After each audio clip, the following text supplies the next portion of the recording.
Man, Yuri versus Alex gonna be such a close fight. I can't really pick a mode off of that just because it's such a close fight. I mean, I know Yuri's coming off of an injury, and then during that time, we've seen Alex be fighting basically the time since Yuri's been around, or vacated his title. So Pereira's been super active and just actively fighting people and actively knocking people out. I think he's just had so much octagon time. We might we might see some ring rust from Yuri for sure.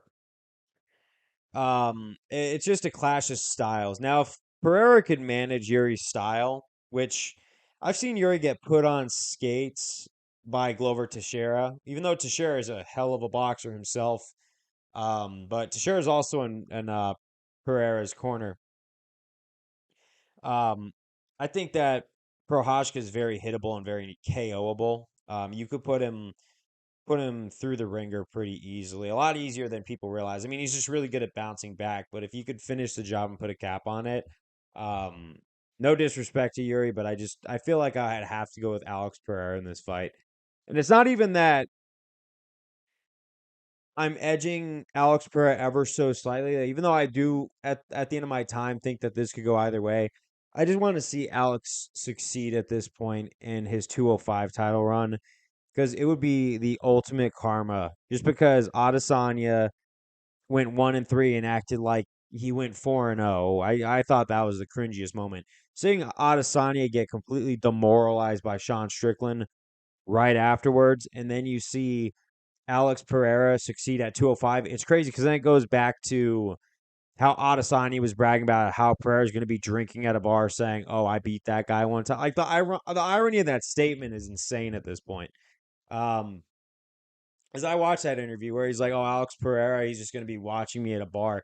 Dude, you're going to be watching Alex Pereira at a bar do this stuff. So, it's sort of just kind of like the thing where it's like I'm seeing where Adesanya has gone, and I did defend him during that DUI stuff. But the fact that he doesn't even want to come back to fighting until 2027 and all this stuff, Sean Strickland completely like showing his weirder side with the dogs and stuff like that. It just all comes full circle. Like karma works in some very mysterious ways. I'm very certain about that. But to see this conclude, I would really like to see Alex Pereira just win this fight because Alex, he deserves this.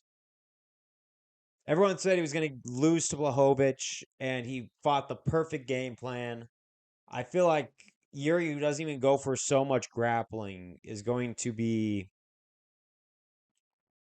he's going to be a problem, of course. Like I don't think he's just going to be able to run right through Prohashka, but I do think Yuri just does pose some threats.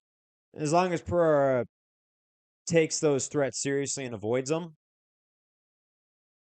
I think that we might actually have Pereira be a two division champ, not simultaneous, but a two division champ in the UFC.